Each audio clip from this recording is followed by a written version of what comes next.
Mulai aja. Masuk aja. Satu orang aja. Di sini pada yang ikut lagi. Oh, Kang Indro nyapar. Dapat. Kamu yang di sana, saya di sini.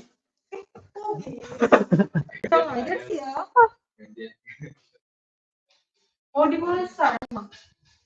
Enggak, minggu depan.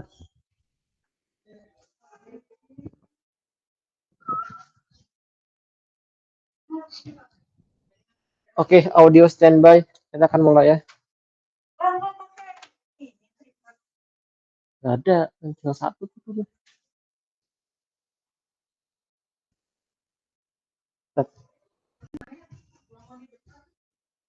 Temenin Anias.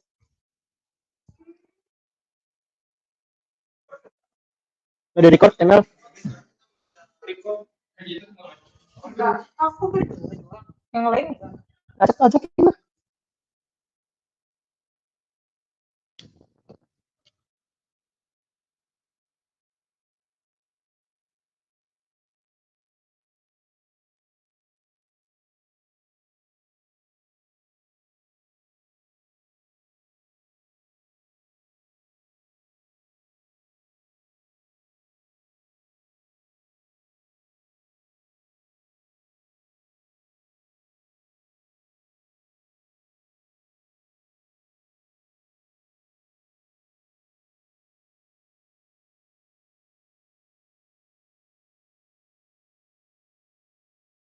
Oke, kita mulai ya. Bismillahirrahmanirrahim. Assalamualaikum warahmatullahi wabarakatuh.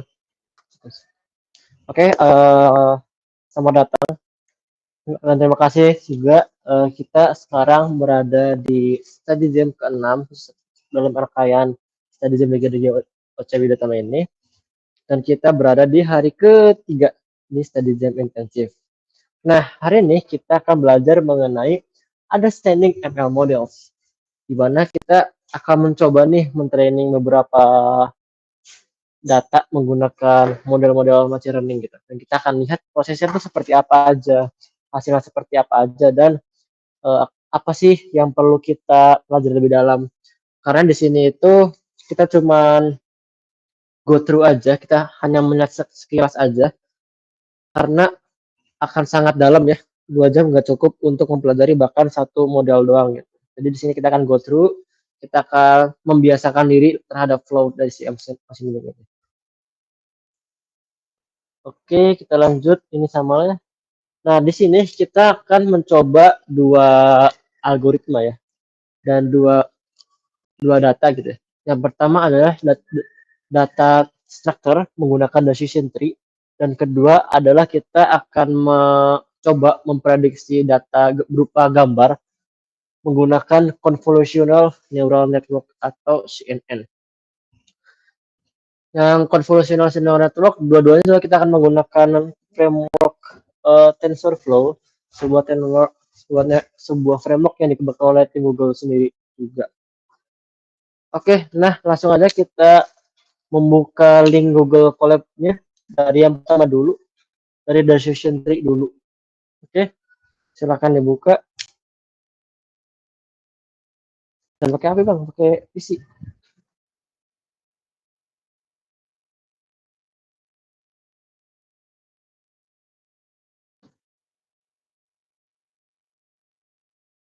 Oke, silakan dibuka.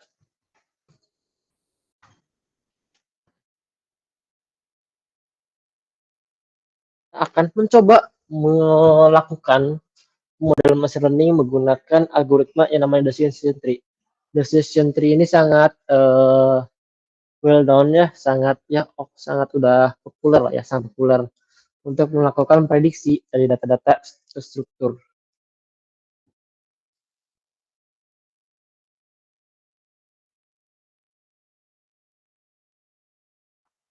Ini bisa. Hai. Ini goyang ya guys.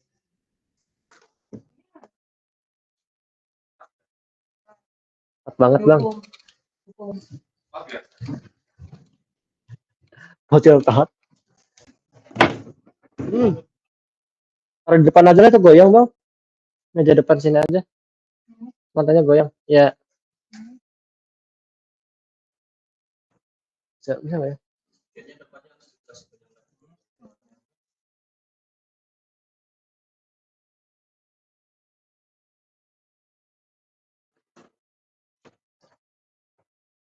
Masih sign in dulu.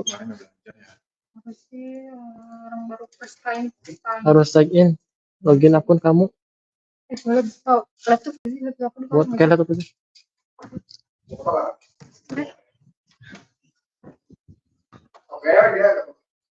Oke, ini ya buat link Google Colab ya. Link 1.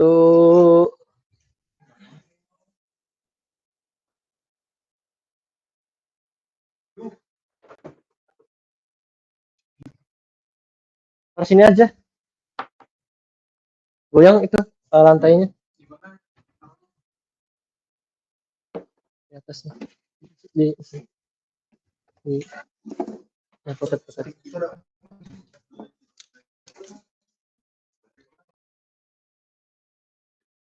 Jadi sebentar ya.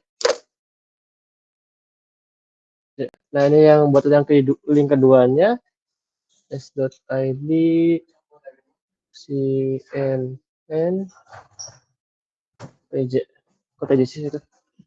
Oke, siap ya. Nah, yang linknya yang keduanya kalau udah dibuka, kenapa kan ada linknya di papan tulis, itu akan seperti ini. Nah, ini yang pertama. Kurang ya. s.id /decision 3sj. Oke. Nah, kalau ini dibuka, di sini kita akan menggunakan biasa Google Colab lagi, di mana kita akan melakukan namanya klasifikasi decision tree.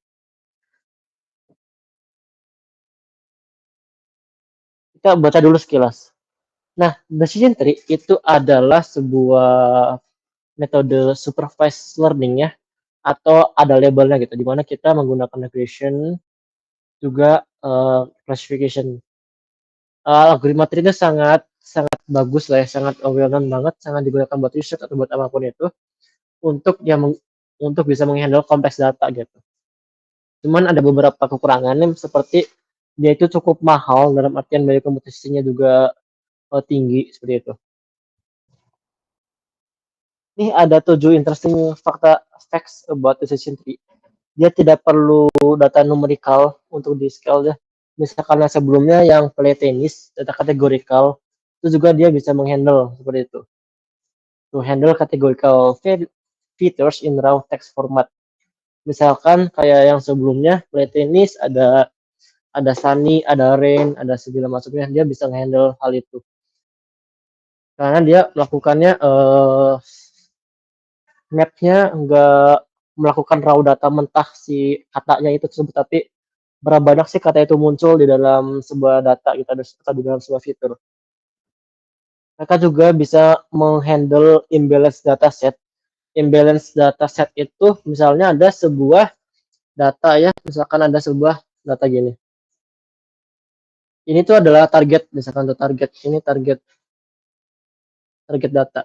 Kita ingin mendeteksi data spam, misalkan tuh spam. Spam itu kan ada 2 kemungkinan ya. Ada spam, ada lagi sama no, atau bisa dibilang 1 sama 2. Punya 2 value, 1 atau 2 gitu, 1 atau 0 gitu. Nah, dalam sebuah data itu misalkan ada 100 baris. Nah, sedangkan hanya terdapat 70 data yang dimana dia itu non spam, tidak spam. Sedangkan cuma 70 data yang teridentifikasi sebagai spam. Nah, ini dinamakan imbalance data, di mana data itu tidak seimbang antara data spam dan data tidak spam. Kalau misalkan kita gambarkan tuh mungkin seperti ini. Nah, ini tuh data spam dan ini adalah data non spam. Misalkan cuma 30%, ini tuh 70%. Nah, itu adalah imbalance data di mana datanya tidak imbang. Kenapa sangat berpengaruh ya? Misalkan kalian lagi ujian nih, terus dosen kalian tuh ngasih materi mengenai pertambahan 1 tambah 1 itu 5 soal, sedangkan pengurangannya 3 soal. Mungkin kalian udah terbiasa nih karena terbiasanya penjumlahan, sedangkan pengurangannya lebih sedikit soal. Mungkin ketika ujian yang sesungguhnya itu kalian lebih bagus di pertambahan dan lebih rendah nilainya di pengurangan. Karena ketika latihan soal itu kalian digembleng penjumlahannya lebih banyak gitu. Itu namanya imbalance data. Dan decision tree ini bisa menghandle itu semua. Nih contoh decision tree-nya simple sebenarnya, kayak logic biasa aja. Misalnya ini kita contoh, apakah mobilnya di ACC nggak sih, misalkan tuh, misalkan lagi mau asuransi atau apa, di ACC nggak, misalkan tuh. Nah, ada tiga opsi. Pertama, safety, dia aman gak nih si mobil ini, dan dia tuh punya tiga value siapa tuh, aman, tingkat amannya medium, low, atau high gitu. Ketika low, maka langsung ini keputusannya tidak di ACC. Sedangkan kalau high, dia masuk ke decision lagi atau pertimbangan lagi. Kita lihatlah number of doors-nya berapa. Kalau kurang dari 2, masuk ke sini. Kalau lebih dari 2, langsung sini, misalkan langsung ke ACC gitu. Itu pun setelah sebagai gitu pun yang sebelah sini maintenance cost-nya. Nah, decision tree itu tentang bagaimana sih kita menentukan siapa yang di sini atau root-nya, siapa yang setelah root-nya atau misalkan child-nya gitu atau leaf-nya gitu. Nah, itu yang menjadi PR-nya atau kenapa kita memerlukan algoritma itu sendiri gitu. Oke, lanjut laginya. Nih, kita oh ya, di sini juga sebelum masuk ke sini ya, ada sedikit nih, kita coba lihat ini ya. Buat teorinya dulu, karena teorinya juga penting. Nih, misalkan kita bagi menjadi training set sama test set gitu ya. Kita menginduction si training set itu menjadi ke modalitas tersebut. Nih, PR kita itu adalah di splitting atributnya atau atribut mana sih yang menjadi pertama pertimbangan. Semakin atas artinya dia itu semakin penting si atributnya atau mempengaruhi sama yang atasnya ini. Misalnya refund, berarti refund itu sangat mempengaruhi ke fitur chipnya ini. Dan setelah refund, itu mana sih yang mempengaruhi lagi? Oh, ternyata ada material status. Jadi ketika refund itu yes, coba kita baca. Refund itu ada berapa? 1, 2, 3.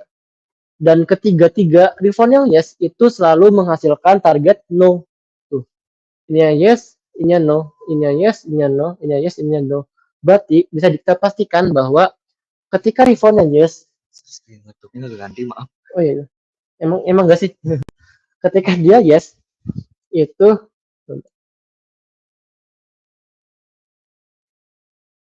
ketika dia yes, maka dia otomatis cheat atau cheating gitu ya. Nih, cheat lagi. Lah, terus ngitungnya gimana gitu, mungkin bertanya seperti itu.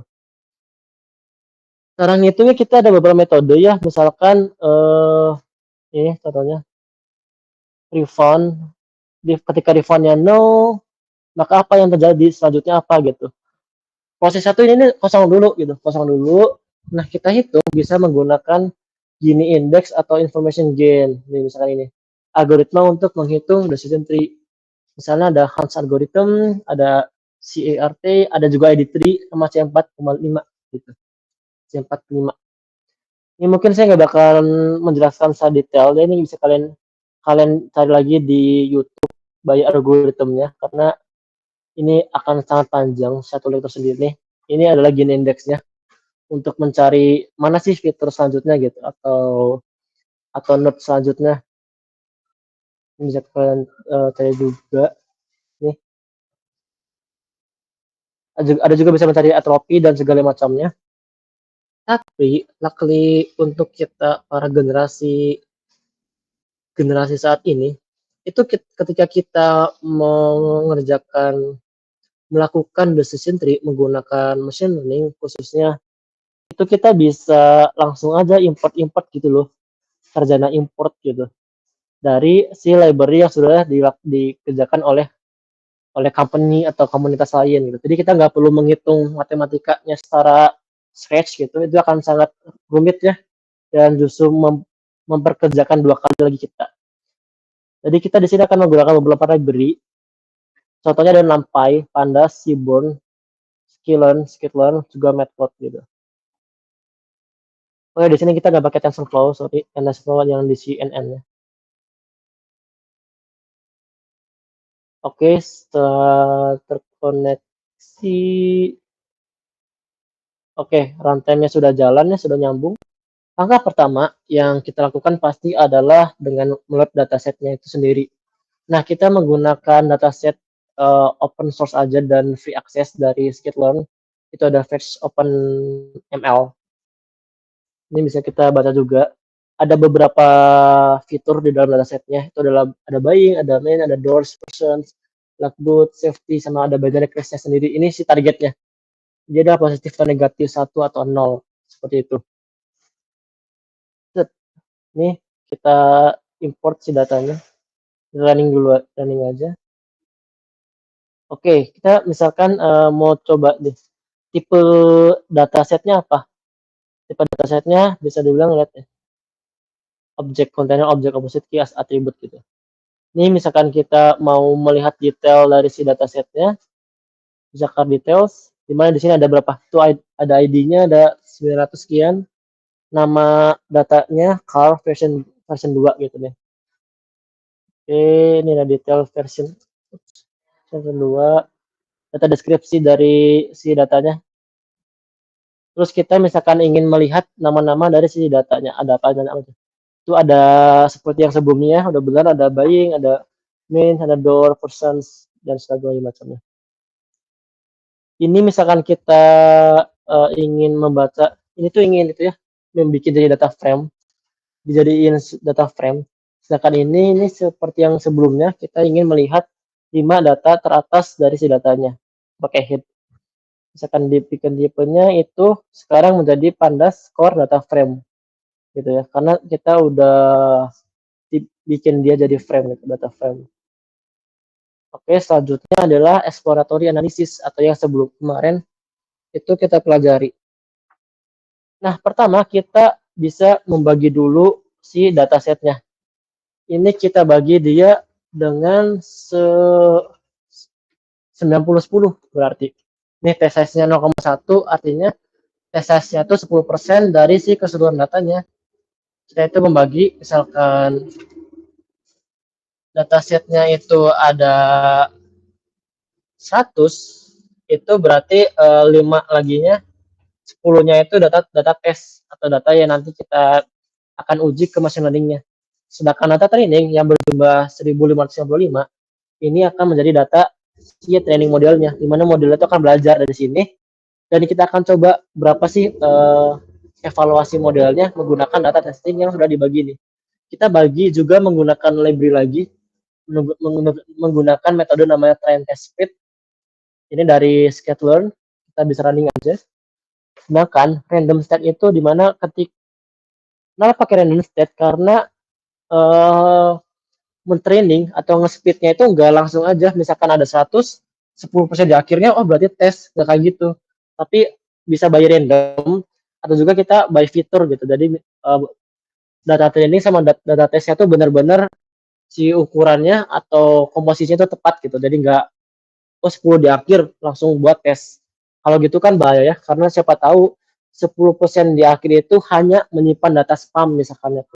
Jadi yang data testing itu nggak bisa mengetahui mengenai data non spamnya, akan sangat bahaya seperti itu. Oke, seperti biasa kita akan ngecek juga dari summary statistiknya. Ini bisa kita lihatnya ada 1555 dataset untuk yang training. Misalkannya, sekali lagi misalkan kita tes, ini apa tes namanya, tes data ya, namanya tes data. Misalkan kita ingin melihat tes datanya berapa nih, dia ada 173. Oke, pasti kita akan melakukan ngecek ya si missing values ya, ada nggak sih nilai yang kosongnya. Nah ini nggak ada ya, berarti datanya udah aman, kita nggak perlu melakukan manipulasi data lagi. So, we don't have any missing values, berarti oke, so far so good. Ini kita ngelihat si value count-nya, value atau nilai dari setiap atribut. Kita ingin ngecek di atribut buying. Nih buying itu ada berapa? Ada 5 ya. Ada 5 nilai dan ini ada jumlah masing-masingnya. Ini ada figurnya, kita buying. Nih ada yang high, ada yang low, ada yang medium, ada sama ada lagi apa itu? Very high. Oke, juga sama. Kita ingin ngecek aja ada nilainya ada berapa aja sih, dan masing-masing di satu dataset itu tuh ada berapa banyak gitu. Ini juga sama, kita ngecek, doors juga sama. Nih, ini juga apalagi sama. Oke, sama juga. Ini sama ya, ini ya eksplorator biasa. Kita pengen ngecek aja beberapa values. Ini ada kita ada menemukan suatu hal ini di binary class-nya tuh ada yang P, ada P ini, sorry sebentar kita coba cari lagi ke atas apa. P itu positif sama N itu negatif. Nah ini ada imbalance data ya, yang dimana si prediktifnya itu ada berapa, 800, hampir 1000 lah, bahkan 1000 lebih, sedangkan si negatif values-nya itu hanya 400 sekian. Nah ini adalah imbalance data ya, completeness atau imbalance. Di positifnya bisa dibilang 2 kali dari si negatif values-nya. Tapi karena kita menggunakan decision tree, nah decision tree itu bisa menghandle ini, jadi ya kita nggak perlu melakukan pengembangan data lagi. Misalkan tuh kita ditambahin lagi, sebenarnya kita bisa melakukan manipulasi lagi, seperti kita tambahin lagi nilai dari si negatifnya atau kurangi nilai dari si positifnya. Juga beberapa metode lagi untuk menghandle imbalance data. Oke, sebelum masuk ke data processing, apakah ada yang ingin ditanyakan dulu? Ada yang ingin ditanyakan dulu sebelum masuk ke data processing? Atau kalian udah sampai mana?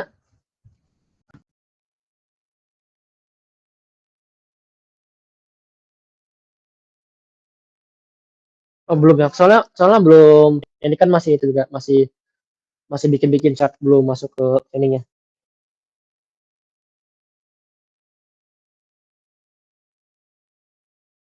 Error belum.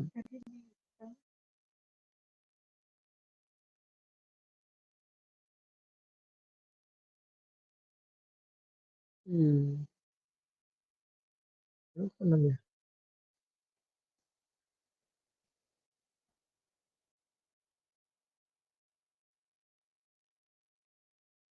Udah, ya, ini juga belum data frame-nya. Data frame. Nah, nggak boleh. Oke, kita masuk ke bagian keempat, data processing. Nah, harusnya di sini bakal sangat banyak pertanyaannya karena di sini bakal cukup rumit. Nah, sekarang kita baca. Data decision tree itu tidak peduli apakah si fiturnya itu kita skalain atau tidak, karena dia bisa menghandle categorical value juga gitu. Categorical value itu misalkan tadi yes atau no, misalkan tuh ini big atau medium atau small, itu kan categorical value ya, bukan angka juga gitu, kategori. Tapi dia bisa mengatasi hal itu, jadi kita nggak perlu mengubah nilai-nilai itu ke nilai numerikal, misalkan big itu 1, misalkan small itu 2 atau dan sebagainya macamnya. Itu kita nggak perlu. Di sini itu kita bagi menjadi data set yang labelnya aja sama yang trainingnya aja. Misalkan yang ini satu tabel itu mengandung mengandung yang training sama mengandung yang label. Nah, ini kita bagi dua. Jadi ada satu yang hanya mengandung yang trainingnya aja, dan satu yang dinamakan car labels hanya mengandung si ini aja, si labelsnya aja atau perbedaannya aja gitu. Training data di drop ini jadi yang targetnya aja. Targetnya misalkan disesuaikan sesuai dengan nama fitur di datasetnya. Ini juga kita drop si dynamic list-nya. Kalau ini itu kita mengambil si labelsnya aja. Kalau ini mengambil semuanya kecuali si targetnya ini. Gitu. Oke. Ini kita bikin pipeline. Mana sih kursor saya? Jadi encoder. Awalnya kan target itu ada P sama N-nya, ada positif sama negatif. Nah, kita bisa ubah itu ke numerical gitu, misalkan 0 sama 1. Pakai namanya ini. Label encoder. Ini bakal otomatis nge-labelin si datanya. Oke, nah ini kita melakukan pertama kita membuat dulu sebuah objek machine learning untuk decision tree. Ini model decision tree-nya kita simpan di tree.cof atau decision tree classifier. Lalu kita feed ini artinya kita kita memasukkan model kan hanya berbentuk misalkan anggap aja berbentuk kotak doang gitu. Nah, berbentuk objek dia tuh belum melakukan apapun. Tapi ketika .fit gitu, artinya si model ini akan belajar ke data-data yang kita sudah siapkan itu gitu. Yaitu ini car train sama car label. Ini ada X dan ini ada Y atau si target dari si decision tree-nya itu. Kan kita running, ini kalau di visualisasi kan akan kebentuknya seperti ini aja.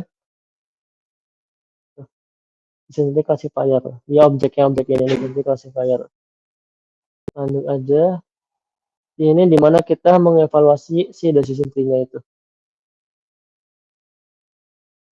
Oke, ini kita membuat function conversion matrix gitu. Nanti kita akan lihat di bawah laginya hasilnya akan seperti apa. Oke, ini class reportnya. Nih, akurasinya berapa sih dari datasetnya itu? Akurasinya bisa dibilang ini 100% dari si machine learning modelnya. Tapi di sini bisa kita lihat bahwa dia itu overfitting. Artinya dia itu sangat baik dalam melakukan prediksi terhadap data train, tapi kita nggak tahu ya apakah dia bagus terhadap prediksi data yang baru atau tidak. Ini adalah hal yang baik, yang buruk gitu misalnya. Misalnya kita baca conversion matrixnya ini ya ada 14158 1998 gitu. Yang positif example-nya itu lebih banyak daripada si negatif. Karena yang tadi ya, karena imbalance tadi. Misalkan kita buka class report juga ini 100% semua. Kita bisa improve lagi. Kita coba running dulu. Sebentar. Ini namanya kita melakukan grid search ya untuk mencari parameter mana sih yang terbaik yang bisa kita lakukan ini. Karena decision tree itu memiliki beberapa parameter, misalkan kita lihat.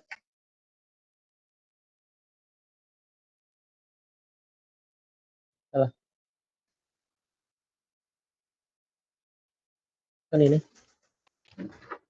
Nih, parameternya ada banyak ya, ada kriteria, ada splitter, ada max depth, dan segala macamnya yang bisa kita gunakan untuk meningkatkan si performa dari decision tree-nya itu sendiri.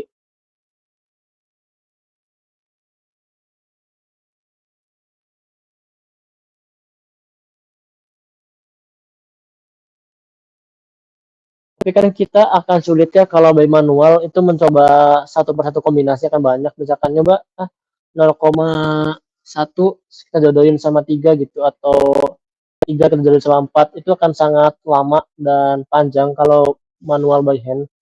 Oleh sebab itu kita bisa gunakan grid source, dimana kita akan secara otomatis mencoba setiap possibilities-nya ada di sini dan mencari mana yang terbaik. Bisa estimator, kita juga bisa nge-plot tree by turun model. Nah, ini adalah hasil akhirnya dari si decision tree. Misalkan kita visualisasikan tuh hasilnya kayak gini. Pertama, ternyata yang paling berpengaruh itu adalah fitur person. Ketika personnya kurang dari 0,5, itu ketika bernilai true, maka akan masuk ke sini. Resnya berarti positif gitu. Ketika personnya 0,5 langsung positif. Ketika tidak memenuhi hal ini, masuk ke false. False negatif, ketika nilai-nilai di sini itu nilai benar, maka langsung ke sini. Ketika salah, dia akan ngecek lagi nilainya gitu. Terus segala macamnya. Di sini kita bisa melakukan prediksi lagi ke data tes yang udah kita pisahin sebelumnya. Contohnya kayak gini ya, operasi, data prepare, freebase, car label prepare. Hasilnya akurasinya adalah sekitar 90%-an kalau kita bulatkan, atau 0,892 gitu ya akurasinya. Sekarang kita baca conversion matrix-nya ini. Conversion matrix itu angkanya apa sih? Kenapa ada 4 gitu. Nih, kita nih.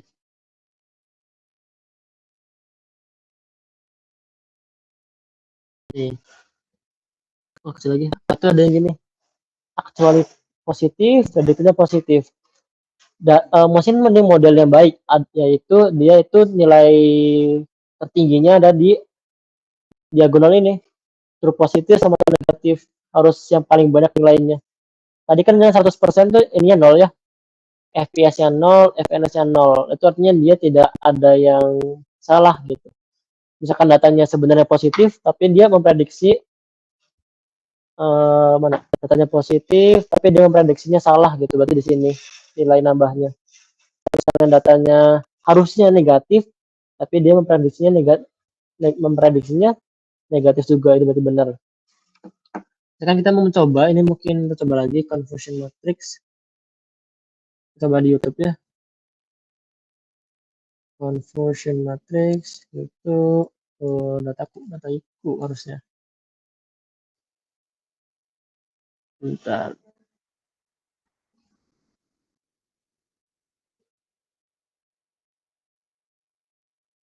Itu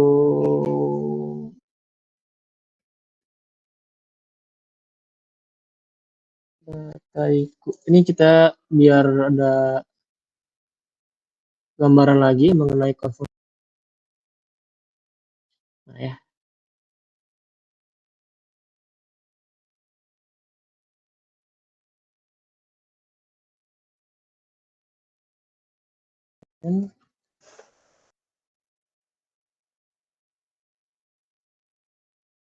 Wait a minute.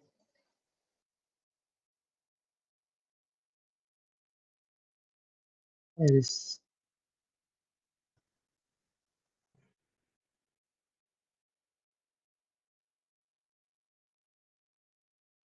Wait.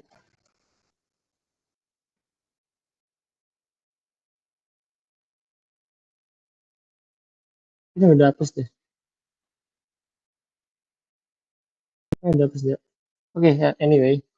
Nah, mungkin ini ya hasil akhir dari si data ini. Kita juga bisa melakukan namanya class report.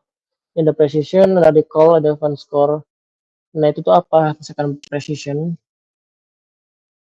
recall, and advanced score. Oke.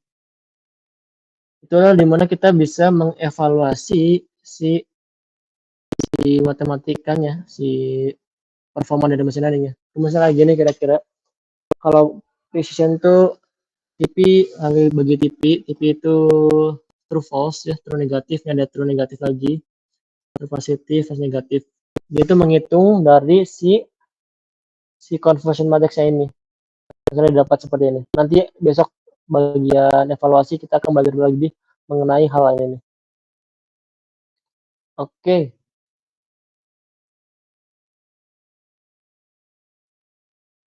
ini bisa dibaca juga ya, precision itu bagaimana akurasi dari si modelnya dalam memprediksi positif example correctly gitu. Jadi kalau itu tentang rasionya, contoh contoh positif sama diidentifikasi sama si modelnya. Ups. Sedangkan advanced score itu adalah kombinasi dari rata-rata dari precision sama si recall. Ini bisa kita evaluasi modelnya misalkan pada sama Kartes, akurasinya berapa? Akurasinya berapa? 0,5. Sedangkan kita ngecek akurasi, oh ini akurasi pakai sama data training, sorry. Hal segini sedangkan kita tes akurasinya pada data, tes hasilnya nggak begitu beda jauh, 0,85. Yang artinya si model decision tree ini sudah bisa cukup baik untuk mengidentifikasi nilai-nilai dari data-data kita gitu. Ya mungkin seperti itu dari menggunakan decision tree cukup panjang dan paling panjang itu di bagian evaluasinya sebenarnya. Kalau untuk membuat decision tree-nya itu paling panjang ya gini, kita tinggal bikin objek decision tree dan kita tinggal fit aja gitu menggunakan kode kayak gini, fit nih fit fitnya data gitu. Gimana, apakah ada yang ingin bertanya-tanya? Ya apa ya, nanya apa ya, nanya apa ya, mau ada pertanyaan? Oke, nah ini decision tree-nya. Oke, terus mungkin kita akan mencoba mengolah data gambar. Coba menggunakan link yang kedua ya, menggunakan convolutional neural network.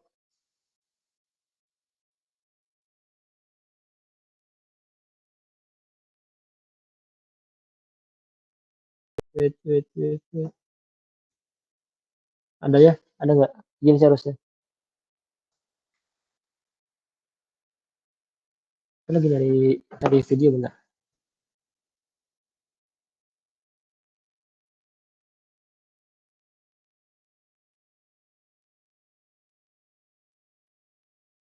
Wait.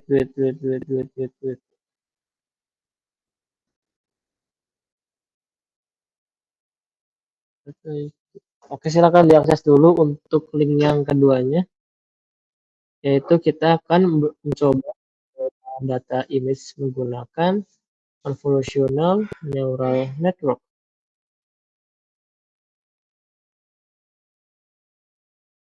Mana ya? Mana lagi sih?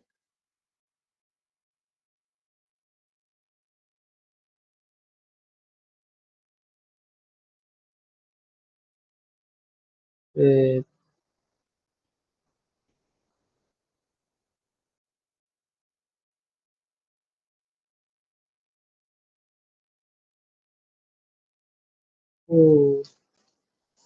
Oke, udah pada diakses si link yang kedua. Sudah. Nah, ini adalah CNN atau convolutional neural network. Yang kalian lihat di gambar ini adalah si arsitekturnya. Misalnya yang pertama ada input layer, adalah bagaimana dia menerima si inputnya. Terus juga polling layer itu apa? Nah, ini nggak akan saya bahas di sini, kita hanya akan go through-nya aja. Kalau kalian ingin membahas lebih jauh, itu saya saranin untuk menamatkan sebuah course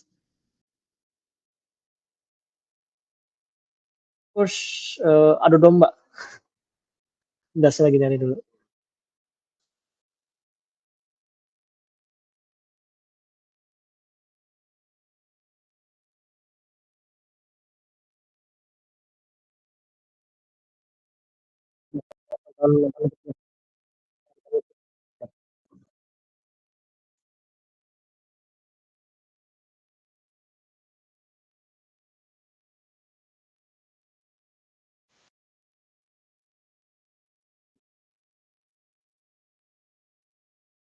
Mhm.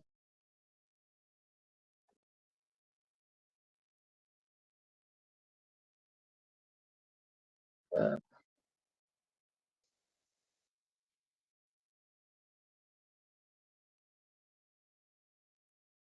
entar bisa langsung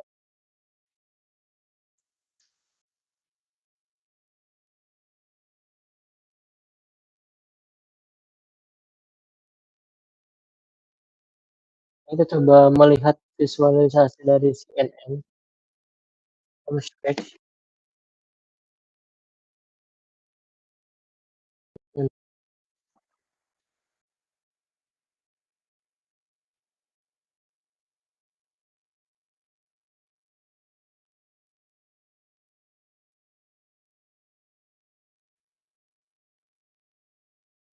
Jangan ini deh, coba coba,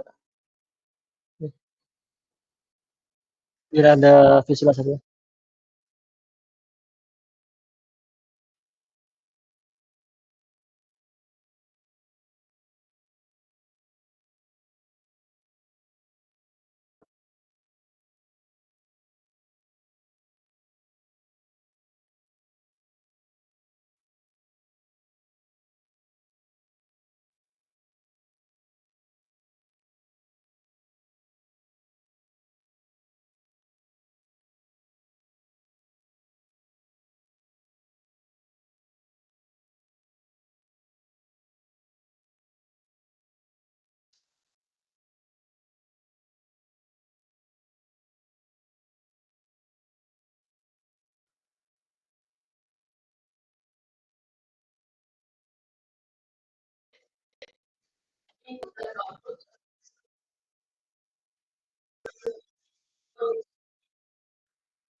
Dengan utama. Nah di sini kita akan mencoba melakukan klasifikasi ya dari data MNIST, ini MNIST dataset, ada data tulisan angka-angka 0 sampai 9 gitu. Mencoba ya apakah sebuah mesin itu bisa memprediksi tulisan tangan apa ini gitu. Misalkan ini kan kita labelin 0, ini 0, ada 1, ini 2. Mungkin duanya ada macam-macamnya. Ada yang duanya kayak gini, ada ekornya banyak ini, ada juga yang panjang-panjang kayak gitu. Ini ada beberapa handwriting ya, ada beberapa contoh-contohnya. Oke, nah pertama yang pasti akan kita lakukan adalah dengan mengimport library yang akan kita butuhkan. Kalau di sini itu kita akan menggunakan TensorFlow untuk pertama mengupload datanya, juga untuk ke training. Buat biar lebih cepat, kita juga bisa change runtime-nya ke GPU aja. Biar kita bisa pakai si GPU-nya, karena bisa lebih cepat. Oke, kita running. Kita pertama nge-load dulu ya si dataset MNIST-nya. Kok nggak ada itu yang sebentar.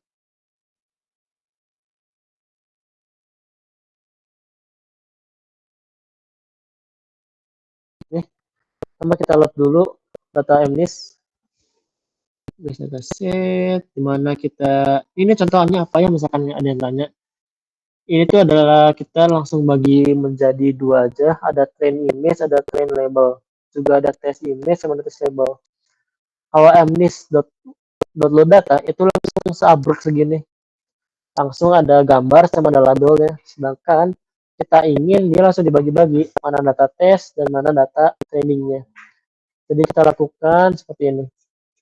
Ini data train, dan ini data test. Masing-masing kita bagi menjadi test images sama test labels. Itu. Nah, misalkan kita ingin melihat ya, kita ingin melihat data-datanya apa aja. Contohnya ini, kalau kita bisa ganti-ganti juga bisa. Misalkan nomor 10 mau 100, mau 20 deh, 20 gambar, nah kayak gini. 20 gambar pertama itu yang ada di data training kayak gitu. Terus ada kita di reshape ya datanya biar memiliki ukuran yang sama. Dari reshape by ukurannya 28 kali 28 pixel, sedangkan 60.000 ini gedenya ya, dan image-nya 60.000. Oke, 60.000 ini ukuran ya harusnya. Sedangkan satu ini artinya dia grayscale atau hitam putih. Coba kita train, running udah ya. Juga sama, kita dari reshape buat test sets-nya. Terus juga kita ubah labelsnya menjadi categorical. Jadi 5 atau 1 atau berapa categorical. Nah ini ya di video tadi yang AlexNet atau convolutional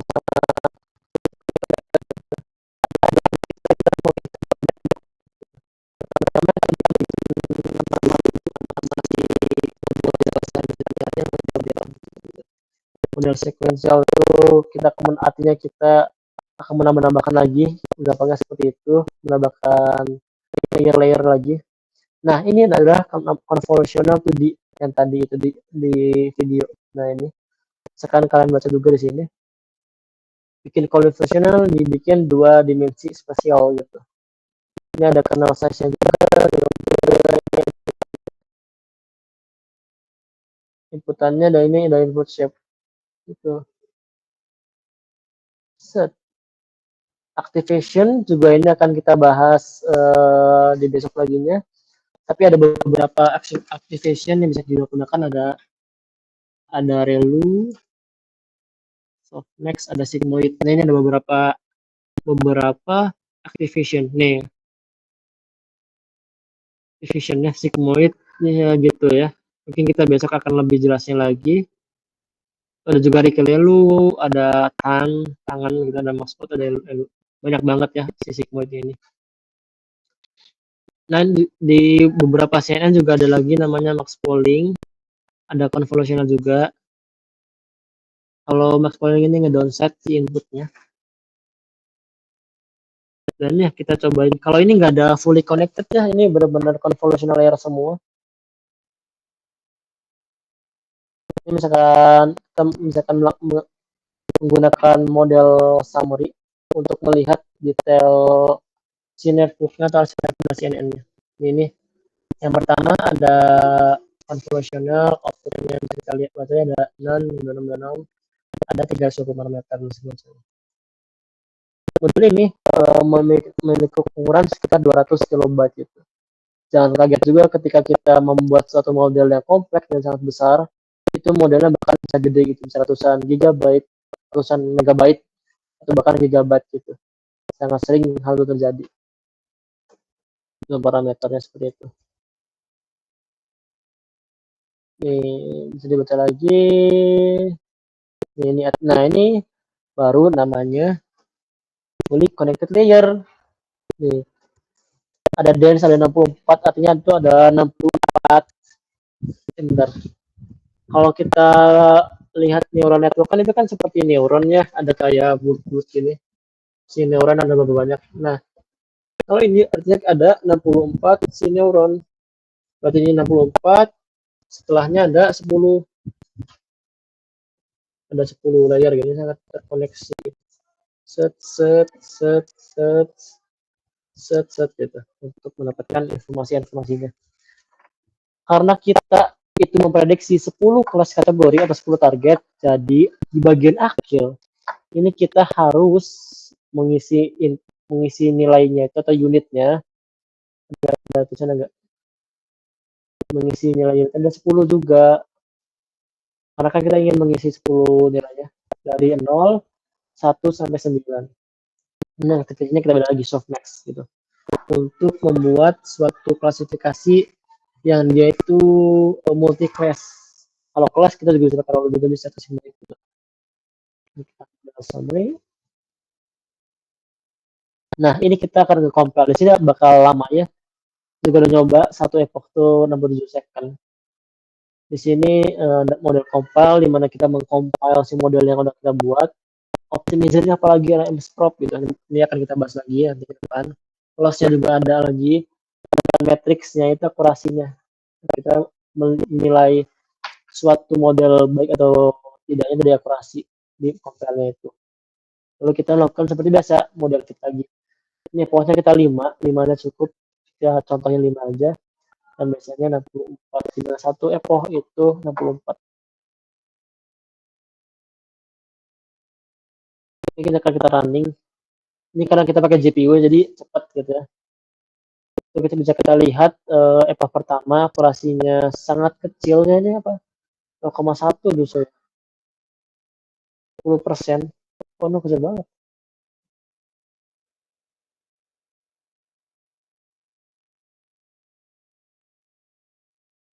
Banget ya.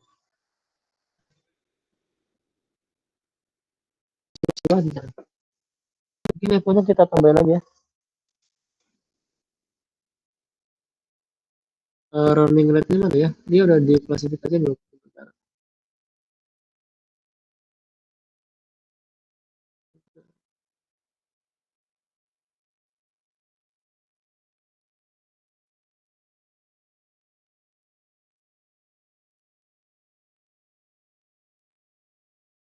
ini modelnya, enggak, modelnya jelek.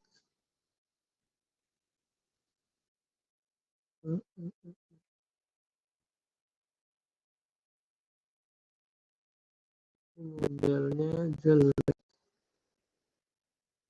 Oke, kita bisa tungguin di sini, kita lihat apakah ada kemajuannya dari si akurasinya.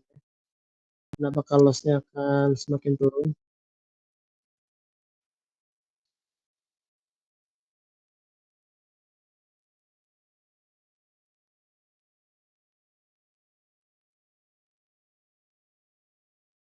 Oke, sambil kita tunggu.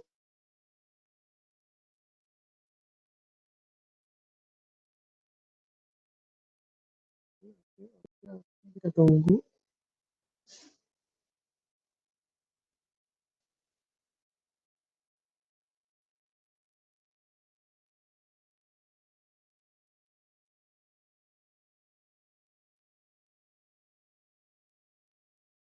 Tadi. Gimana guys? Decision tree.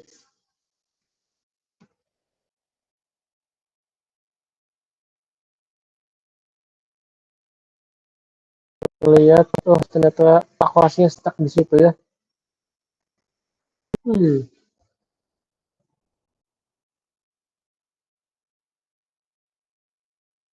Sepertinya kita harus sebentar.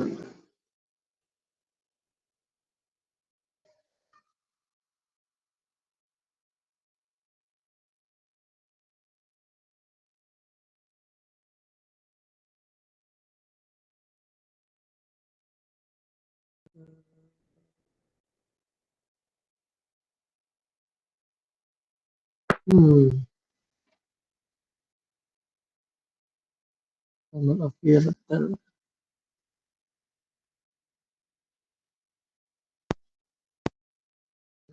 Prop bentar ya.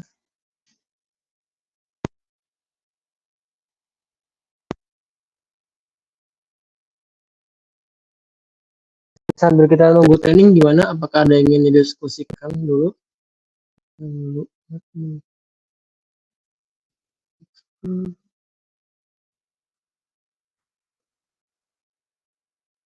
Tidak ada aja kali ya?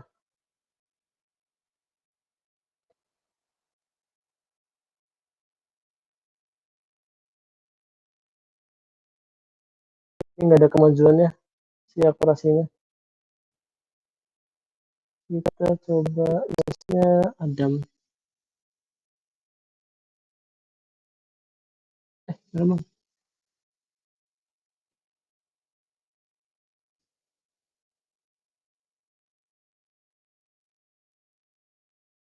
Adam. Coba di cancel.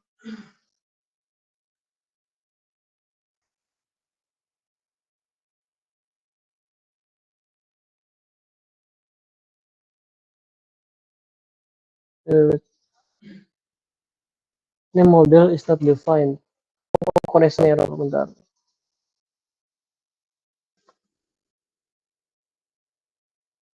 Adam optimizer.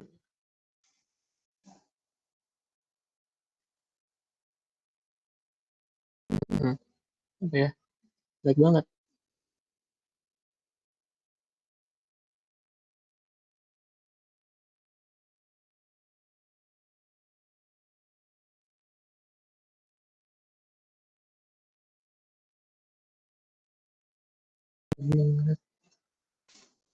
Sebentar. Sebentar. Ini ada yang beda. Ada yang aneh. Ini modelnya jeleknya, berarti kita perlu untuk mengimprove modelnya terlebih dahulu.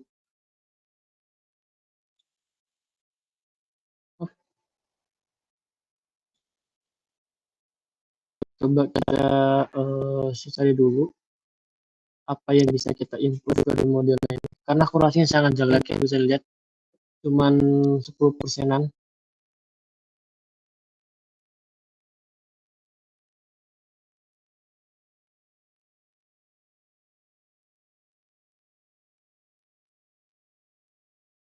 Hmm, coba kita running lagi. Run on.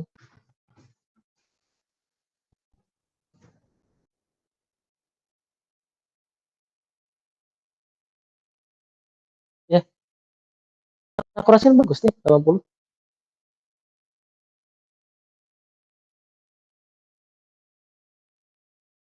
Misalkan ini tuh dia adalah runtunan belajar gitu. Misalnya satu epoch itu kita running belajar lagi, epoch kedua tuh dia belajar lagi, ya awal epoch ketiga itu belajar lagi, sampai berapa kali gitu.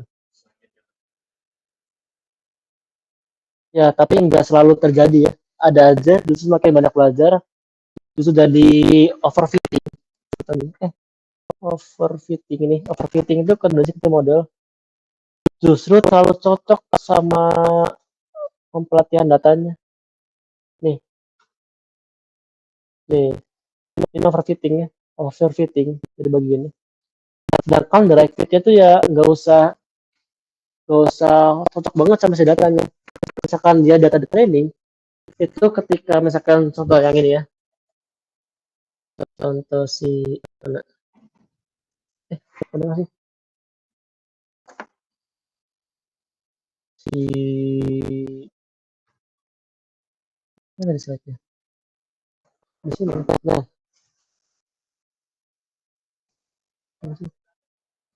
contoh si ini data pakai data ini. Dia pakai data refund. Ini kan kalau kita lihat dari model ya, ketika mana sih lakukannya?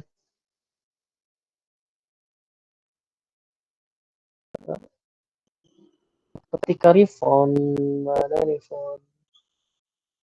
Nih, ketika refundnya yes, itu dia akan langsung mengatakan bahwa itu cheat gitu. Ketika yes langsung cheat.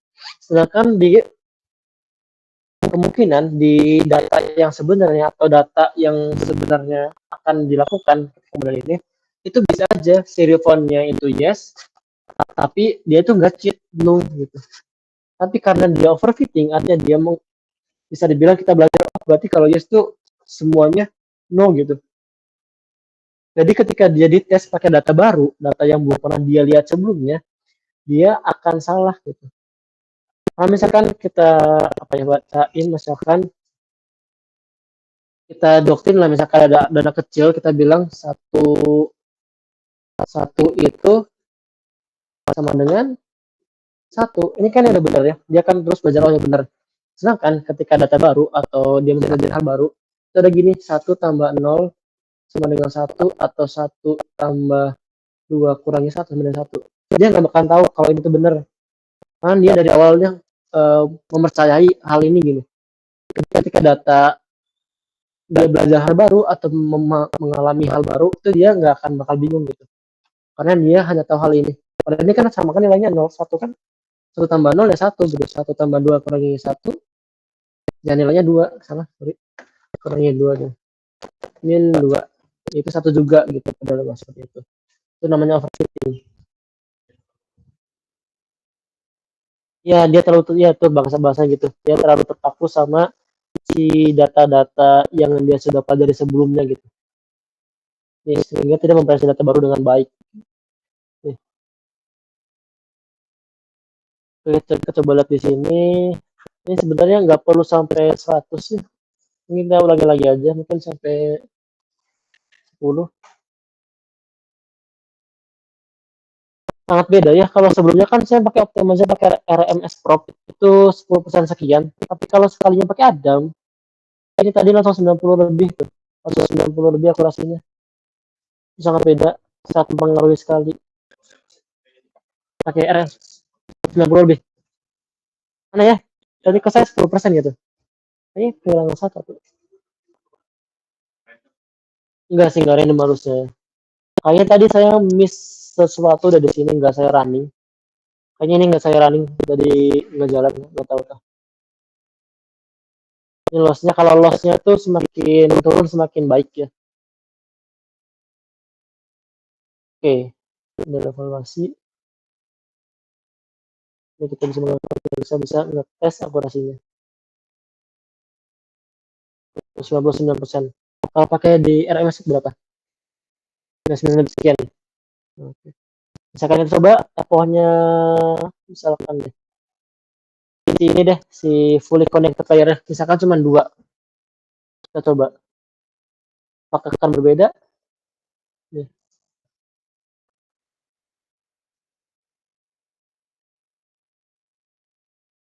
coba dia lebih jelek tuh.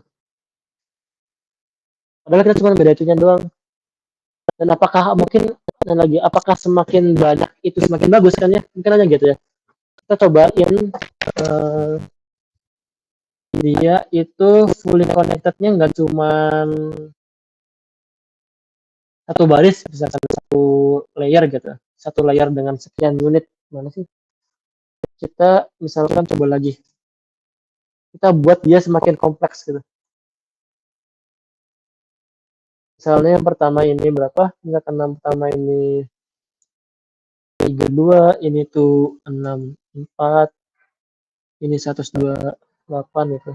128.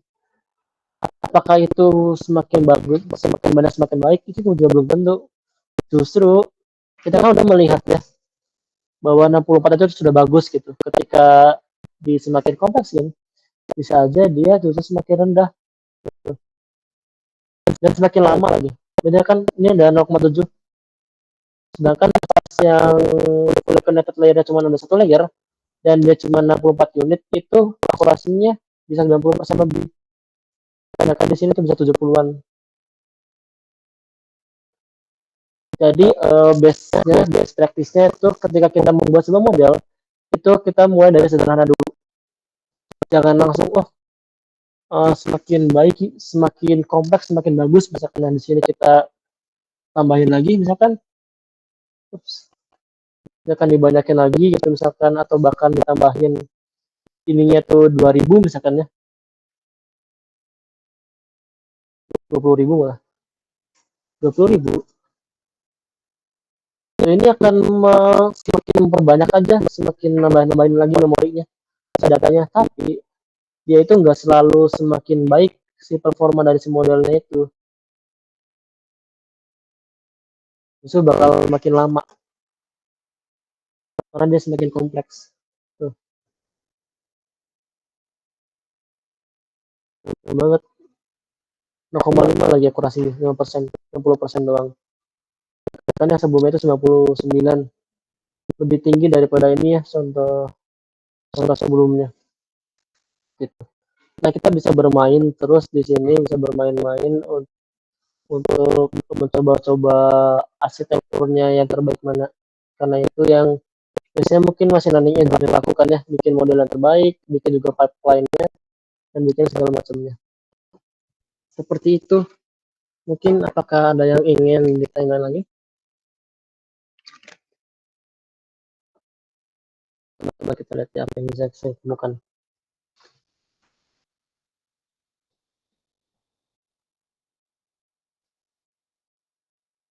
Bentar.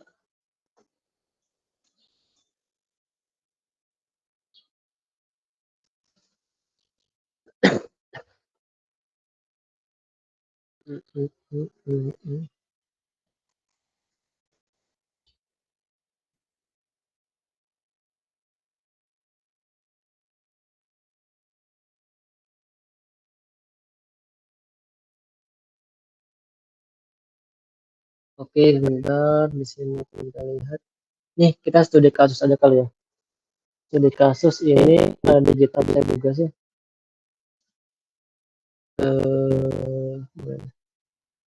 Saya ganti dulu. Studi kasus.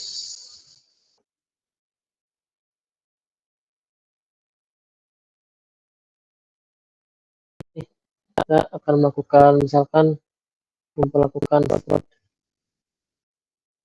Bisa dibilang gimana? Nih, verification.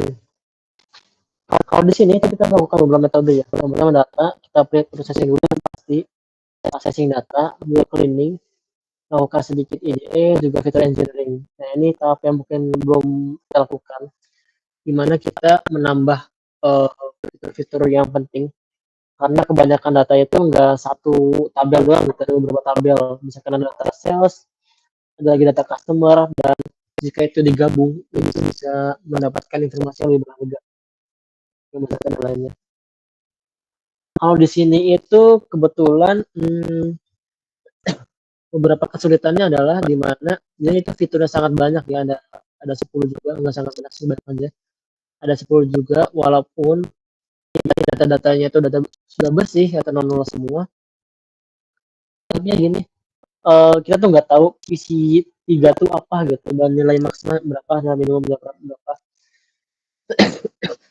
Ini tuh adalah sebuah dari fintech gitu ya, data-data dari fintech di mana nilai-nilai ini tuh artinya usernya itu sedang mengakses apa gitu. Di sini user 0 artinya isi 0-nya 01 gitu semacamnya. Suatu atribut yang dianonimkan gitu. Ini bisa kita lihat di sini banyak sekali aliasnya atau kecilan tuh di sini ada. Sini lagi dan fitur engineering yang kita lakukan di sini. Bentar, saya baca tadi dulu ya. Adalah dengan menambahkan beberapa kolom baru. Misalnya di sini.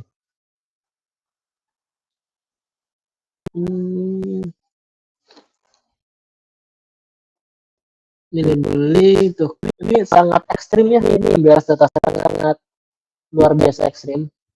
Kalau misalkan data label fraudnya cuma sekitar 1%-an, 1,3%-an lah ya, kalau bisa lihat. Sedangkan data yang label non fraudnya itu sangat banyak, lebih gitu, 98%.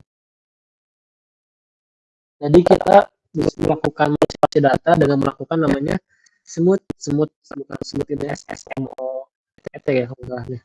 Ini kita coba baca di sini.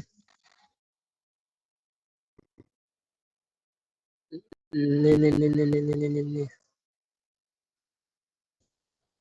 Nih, kita lakukan synthetic minority oversight technique gitu. Dimana kita meningkatkan jumlah data yang fraudnya itu. Ini kalau yang sebelumnya kan mana lagi outputnya. Kalau yang sebelumnya tuh dia yang fraudnya itu 1%-an, tapi setelah dilakukan synthetic setelah seperti itu dia bisa balance datanya sama-sama memiliki jumlah yang banyak. Itu kita lakukan modeling dan didapat akurasinya itu sekitar berapa? 98%-an ya, 90%-an. Ini yang paling penting juga setelah proses machine learning ketika kita melakukan itu untuk bisnis adalah dengan mengetahui fitur apa sih yang paling penting, apa sih yang paling menyebabkan sebuah transaksi itu fraud atau tidak gitu. Ini dapat bahwa yang paling menyebabkan adalah atribut isi 5 gitu. Jadi kita bisa deliver itu juga ke sebuah bisnis juga bisa gitu. Seperti itu. Mungkin seperti itu untuk materi hari ini ya.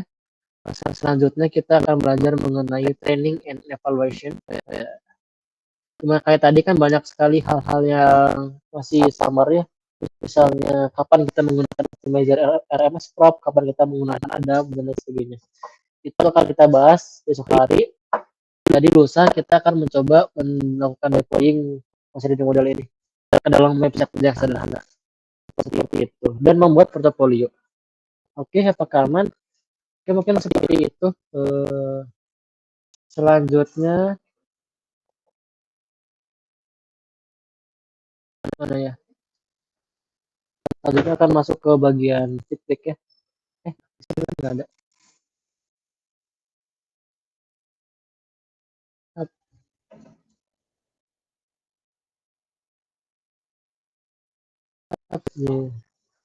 Selesai, kita tamat. Kita sudah menamatkan hari ini. Sampai jumpa. Terima kasih banyak yang sudah hadir, baik yang onsite maupun yang offline. Sampai bertemu di kesempatan berikutnya, yaitu hari besok. Oke, terima kasih banyak. Assalamualaikum warahmatullahi wabarakatuh.